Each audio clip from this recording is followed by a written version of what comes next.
बच्चों, मैं सागर सर उसी चैप्टर के नेक्स्ट टॉपिक को लेकर आज हमारी आपकी चर्चा होगी, जिसका नाम है वैद्युत क्षेत्र।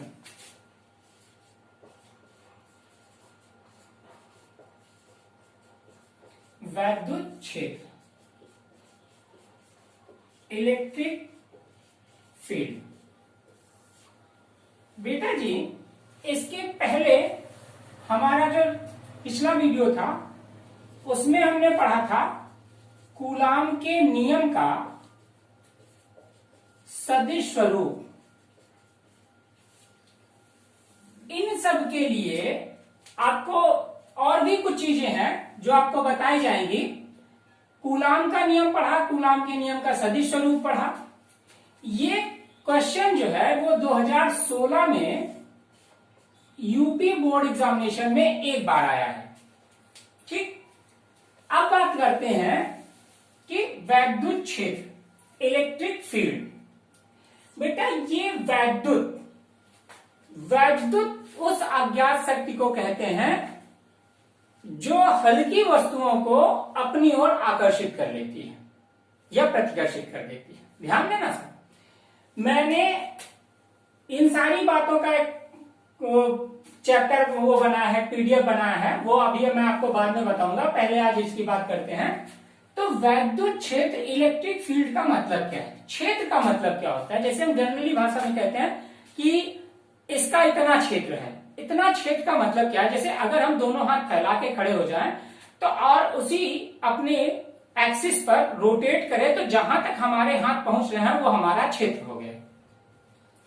तो इसी तरीके से अगर हम वैद्युत शब्द की बात कर रहे हैं तो वैद्युत में एक शब्द लाया गया था कि आवेशित करना।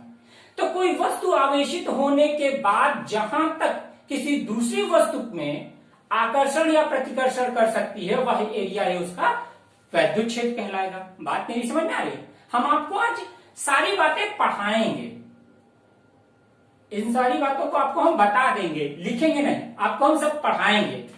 इन बातों को जानिए और उसके बाद आज मैंने आपको अपनी उसी चैनल पे पीडीएफ डाउनलोड किया है, तो उन पे इन सारी बातों को आप देख सकते हैं। तो आपको बहुत उसमें वहां से नोट्स मिल जाएगा। ठीक, तो ये बात हुई। तो वैद्युत क्षेत्र एक ऐसे सोचने का प्रयास है। अच्छा, वैद्युत क्षेत्र वैद्युत हो किससे रहा? वैद्युत में कब होती है वस्तु जब क्या होती है? आवेशित होती है। ध्यान देना, एक दूसरे से कनेक्टेड है। वैद्युत का मतलब हुआ कि वस्तुओं, वो वस्तु जो आवेशित हो गई। तो चलो आवेशित हो गई। अब कोई वस्तु है, अगर ये आवेशित हुई तो जैसे मान लो यही है, रॉड है, ये अगर आवेशित हुई तो अपने चारों ओर एक ऐसा एरिया बनाएगी जिससे वह अन्य लोगों को, अन्य हल्की वस्तुओं को क्या कर पाएगी? आवेशित कर पाएगी। एक छोटी सी डिफिनीशन ऐसे ही बना डालो, लिख सकते हो कि वैद्युत आवेश के चारों ओर का वह क्षेत्र। ध्यान देना, वैद्युत आवेश, मान लो एक आवेश है तो मैंने इसका नाम ले दिया, यहां लिख दिया वैद्युत आवेश। तो कहा कि वैद्युत आवेश के चारों ओर का वह क्षेत्र, इसका वैद्युत आवेश के चारों ओर का वह क्षेत्र जिसमें आकर्षण एवं प्रतिकर्षण बल का अनुभव किया जा सकता है। वैद्युत आवेश के चारों ओर का वह क्षेत्र, वैद्युत, मान लो ये आवेशित कोई वस्तु है, इसके चारों ओर का वह क्षेत्र जिसमें आकर्षण या प्रतिकर्षण बल का अनुभव किया जा सकता है वैद्युत क्षेत्र कहलाती है। फिर से देखिए, फिर मैंने आपसे कहा कि मान लो कोई एक आवेशित वस्तु है तो इसके चारों ओर का वह एरिया जिससे वह आकर्षित हो पाए या प्रतिकर्षित हो पाए, वह पूरा एरिया क्या कहलाएगा? वैद्युत क्षेत्र कहलाएगा। ठीक, ये सबसे इजीएस्ट डिफिनीशन है। ठीक ना? अच्छा सा, अब बात आई कि ये बातें हो गई इलेक्ट्रिक फील्ड की। तो इलेक्ट्रिक फील्ड कहां से कहां तक है, कैसे हम जान पाएंगे? इसके लिए बात आई कि इलेक्ट्रिक फील्ड कहां से कहां तक है, इसके बारे में बात चली तो एक शब्द पढ़ा गया, वैद्युत बल रेखाएं। वैद्युत बल रेखाएं, ये इलेक्ट्रिक लाइंस ऑफ फोर्सेस की बात करता है। क्या होती हैं? वैद्युत क्षेत्र में खींची गई वे काल्पनिक रेखाएं जो निष्कोण वक्र बनाती हैं और एकांक धनावेश को पृथक्कृत करके क्या करती हैं? एक ही दिशा में, आवेशन पथ की दिशा में चलाती हैं। ध्यान देना साहब, ये वैद्युत बल रेखाएं की कुछ प्रॉपर्टीज हैं, कई प्रॉपर्टीज हैं।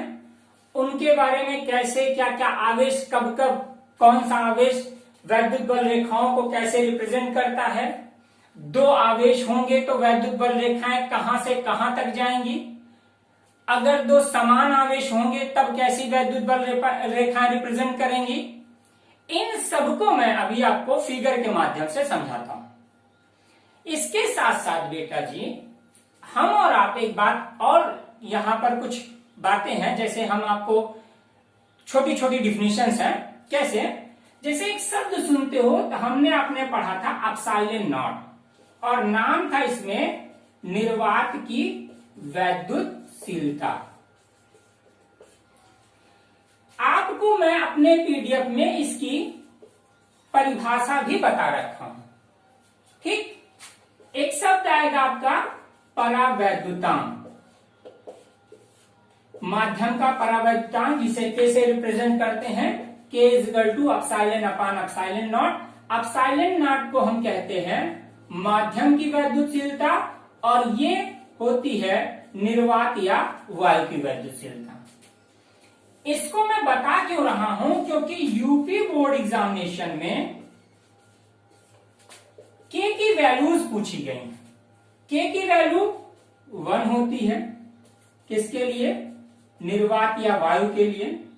K की वैल्यू किसी किसी बुक में 80 और 81 दिया गया है, ये इसके लिए है, जेल के लिए।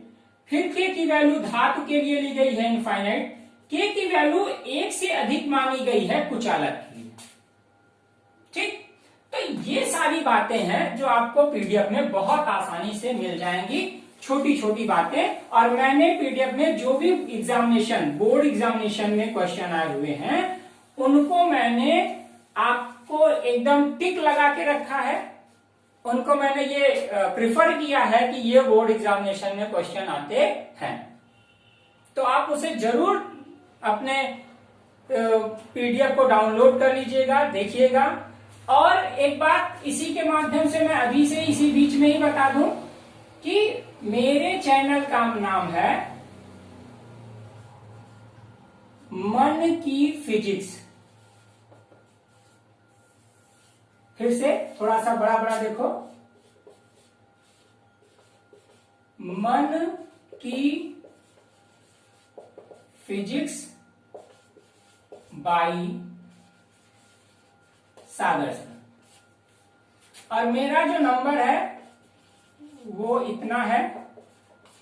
तो आप ढेर सारे कमेंट्स करें और हमें ये बताएं कि आप और क्या चीजें, इनके बीच में और क्या चीजें जानना चाहते हो।